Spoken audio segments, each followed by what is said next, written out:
Most AI rollouts don't fail in the training room. They fail 2 weeks later when the team quietly goes back to the old workflow.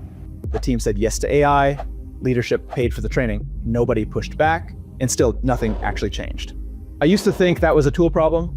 I was wrong. I'm Hayden Miyamoto, and in this video, I'll show you what quiet AI resistance actually looks like, the 4 things that have to change for AI to stick, and what the adoption system looks like when it works. Let's get into it.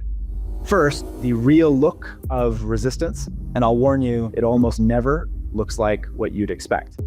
Here's what quiet resistance actually looks like. Your team shows up to the training, they nod, someone says this is great, nobody pushes back. And then a few weeks later, you check in and the CRM is still updated manually. Follow-ups are still written from scratch. The old workflow is still the workflow. Nothing changed. And that is the part leaders misread. It doesn't look like pushback. It looks like polite agreement followed by zero behavioral change. The new way of working doesn't feel faster or more reliable yet, and the old way does. So they stick with what they know. Here's a number we're sitting with. In an unmanaged rollout, give everyone access, run a training, share some prompts. Roughly 20% of people actually become consistent AI users, 1 in 5. The other 80% go right back to the old workflow.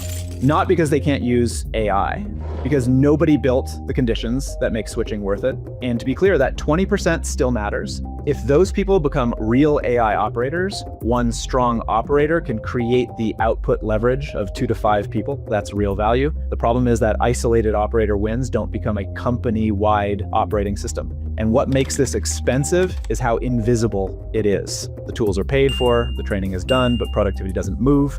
Nothing shows up on a dashboard that says the rollout failed. It just quietly doesn't change behavior. So why doesn't the workflow actually change? There are 4 gaps I keep seeing. The first is leadership.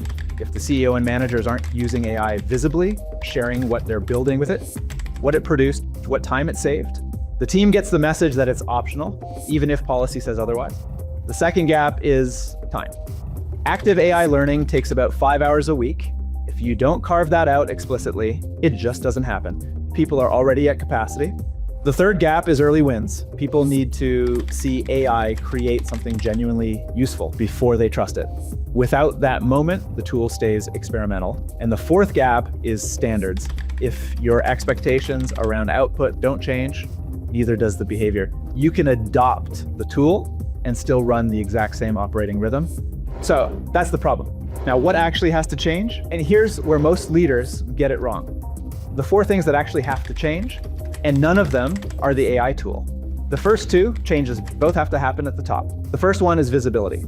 The CEO or a senior leader needs to actually use AI in front of the team, sharing the prompts they're running, what came back, what time it saved. Not a presentation about AI strategy, actual usage. Because if leadership treats it as optional, the team will too, regardless of what the policy says.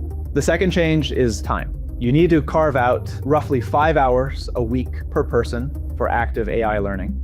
And you have to be explicit about where those hours come from. Most teams are already at capacity. If you don't protect the time, it gets absorbed by everything else. This isn't homework, it's an operating priority. Treat it like one. The third change is incentives. And this is where things get interesting. The companies that really pull this off make winning at AI visible. Internal competitions, public recognition, custom trophies, bonuses tied to automation outcomes or revenue impact. It sounds almost gamey, but it works because it shifts AI from something people do privately to something the whole team talks about.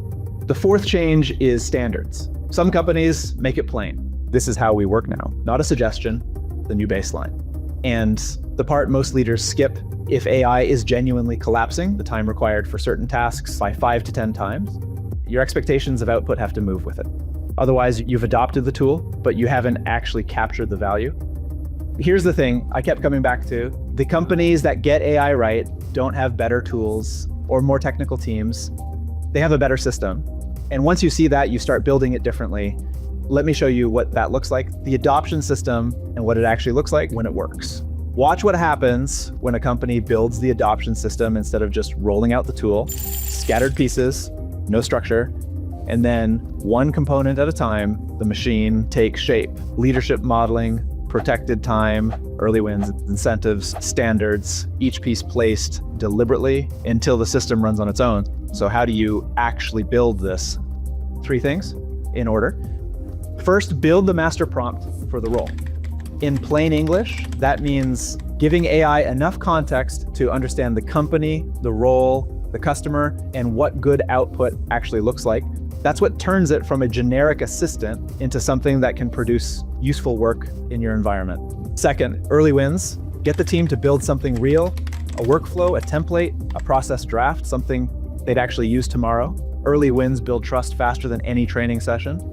Third, run it live, not recorded, not self-paced. Live sessions where people can ask questions about their actual work with office hours to follow up. The first 2 build belief.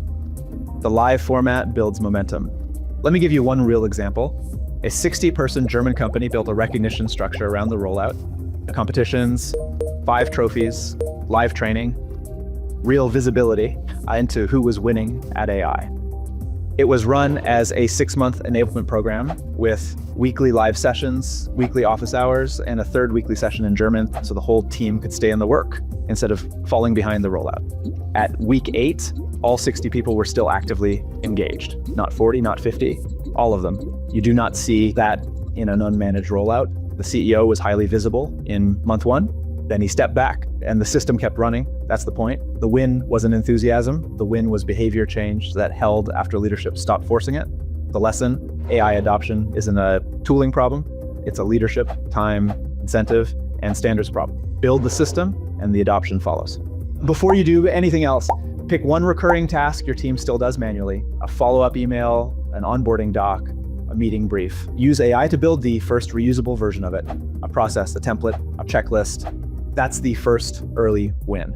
That's where it starts. If you want a practical starting point for that first step, take the free 3-day master prompt course. It shows you how to build the context layer so AI can produce useful work for your role and your company. Links in the description. It's free. It's a clean way to get started. The companies that build this now aren't just saving time, they're building a gap that only gets harder to close. See you in the next one.